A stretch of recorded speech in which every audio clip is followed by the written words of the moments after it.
Hi, I'm Søren. I'm the founder of Glue, and today I'm going to have a conversation with Josh about process owners and how we can avoid the classic mistakes with them. First up though, what is a process owner? A process owner is a role that looks at the horizontal flows of your company. So where your normal org chart shows who's in charge of what from a departmental point of view, the process owner shows who's in charge of what from a flow point of view. I'm a journalist and I just have no idea what you said, so can you break that down in simple layman's language? Yes, absolutely. When work is done in a company, it flows horizontally, you can say, through the value chain. So an order is taken, it results in a production order, and it results in a delivery, and somebody needs to be in charge of that whole flow from end to end, cutting across departments, and that's where the process owner role comes in. Great, so just jumping back, at the beginning you mentioned this classic mistake that's made with process owners. Can you tell us about that? Yeah, too often it becomes another hat for senior managers to wear. So the marketing director becomes the process owner for marketing, but it makes no difference to his day-to-day work. So instead, what companies need to do is they need to turn it into more of a formal career path almost. They need to make sure it's rewarded. They need to make sure time is allocated to it, and they need to make sure that a proper mandate is given to the process owner so that he can actually also enact some change across. So you have to understand, where does the process owner have authority versus the department managers? Because unless he has quite some mandate from senior management, he will never be able to get this to work. So there are a lot of mistakes being made, and it often results in this being something you just know about from a document. You never see it in day-to-day activities. Nobody knows it, so to speak. So then how are process owners assigned? Well, last time we talked about the process hierarchy and how it really scopes the business and its critical activities. So once the senior management has defined what's in scope and what are the critical business processes, then they need to assign process owners that are responsible for each process. And the first job of the process owner is to start mapping the process, showing which activities happen in the process, which roles are responsible, and how it really flows across the organization, across departments. From there, the process owner has to be responsible for communicating the process, making sure it becomes stable, meaning that it has to be executed the way it is also described. And this is a lot of work in really communicating, optimizing, improving the process. So that's really what makes the process owner busy. And obviously, if he doesn't have any time for this, he can never fully fulfill this role. It just becomes another hat to wear. So it sounds like it's a little bit different than job title or someone's position in the organizational chart. That's correct. The role of process owner is a new hat to wear. It's another role to fulfill. So you may have a day job, and then you may be allocating some of your time to being the process owner. So it could be, for instance, a very experienced person who understands what's valuable for the customer and who has a good view of the company through all its functions. Such a person would be a good candidate for becoming a process owner. But it's only another hat, it's another thing to do, and that's also where the challenge with the role is, because it often doesn't get enough power and time to be effective. So it sounds like quite a bit of time and work. What are the tangible benefits to that? Well, many companies are focused on sub-optimizing within departments.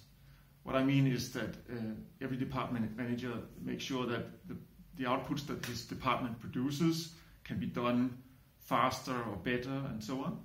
But no people are looking across the company and seeing if the things that are being produced at first in one department, with the assumption that they will be reused later, if they actually are reused later. So there's a lot of waste happening across the company, you can say in the value chain, and this is potentially much more than what is happening inside the departments. So unless you get out of this silo thinking, you will never be able to eliminate that waste and realize all these benefits. That's at least what we see in a lot of companies we work with. Okay, so can you give me like more of a concrete example of what you mean?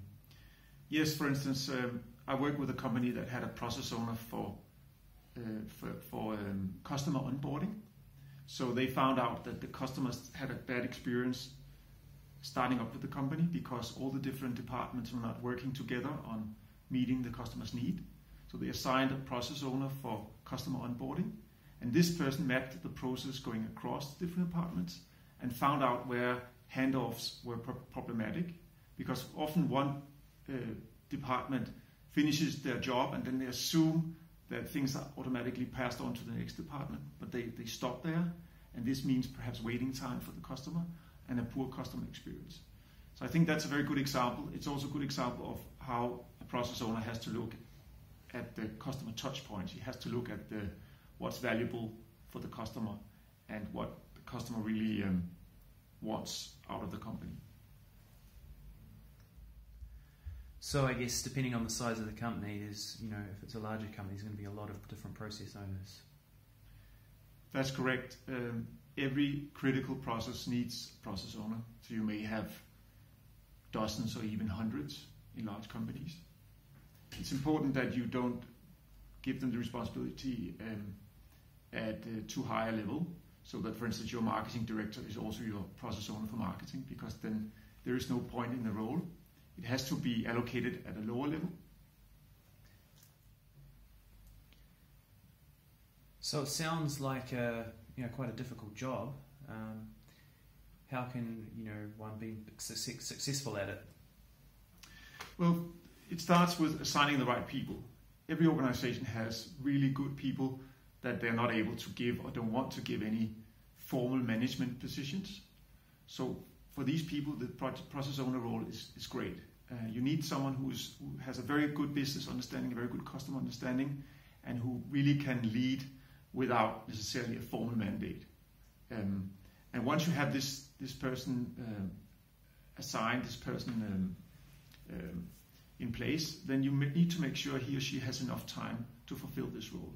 So it may be something about splitting the time with having 50% for normal everyday work and 50% for the process owner role, so that they still have a connection with the business. They should not be a role that only does this. They should still be connected to the everyday runnings of the business.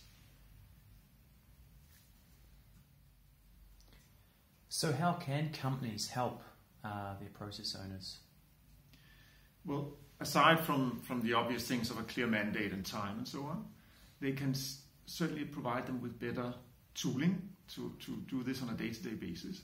For instance, it should be very easy to map a process. It should be very easy to change a process, to communicate the changes to everybody, and to really create a little community of people that go across departments that can work together on a day-to-day basis with improving, understanding the process, executing the process.